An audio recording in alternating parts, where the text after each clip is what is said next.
Although families are important, family dysfunction can skew our priorities and lead us to ruin. Is there a greater priority than family? Jonathan opposed the unjust intentions of his father, King Saul, in order to offer support and protection to David. God stripped the kingdom of Israel from Saul because he did not follow God's direct orders and sought to justify his decision with half-hearted obedience. But God is never without or in lack, so he raised and anointed David to succeed Saul as the next king of Israel. David was the least likely among his brothers to be king. Although a young boy, David had a heart for God, and because he was a shepherd, David spent many hours alone with his Creator in intimate fellowship.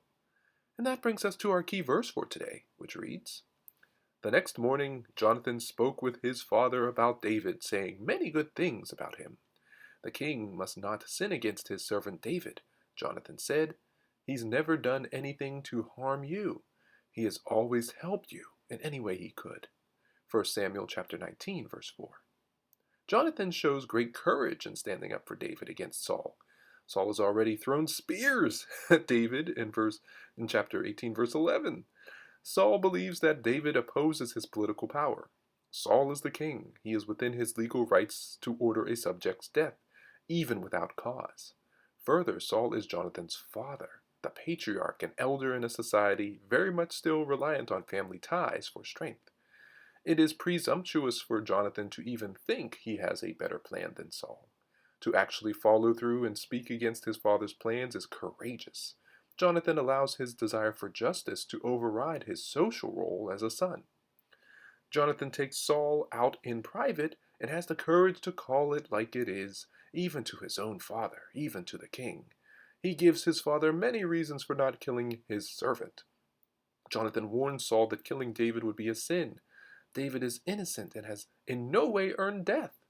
Jonathan reminds Saul that he has nothing to fault David on, no outright sins, and no faulty work in his service.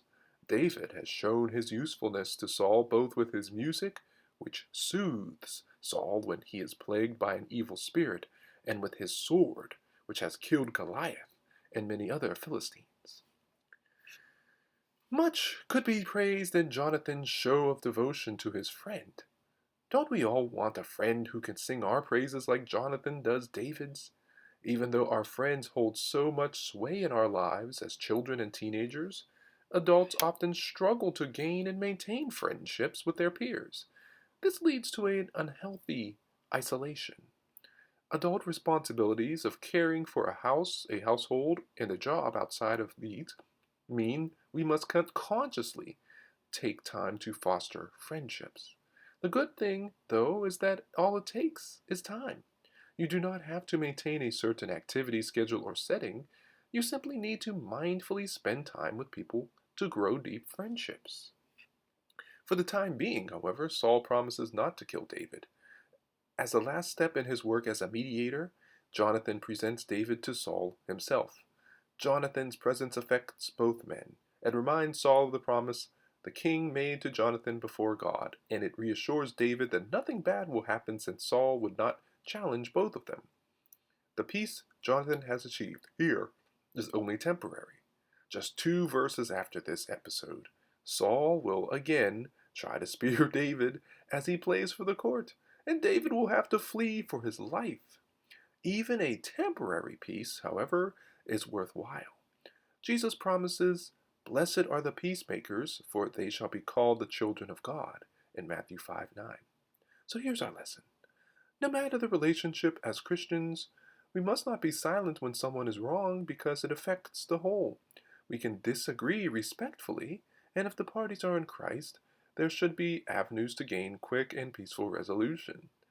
Paul admonishes the church at Corinth in matters of dispute to forgive and comfort those who have offended as well as to reaffirm love, and in this way the devil is not allowed a foothold to cause further damage in the relationships or to the whole.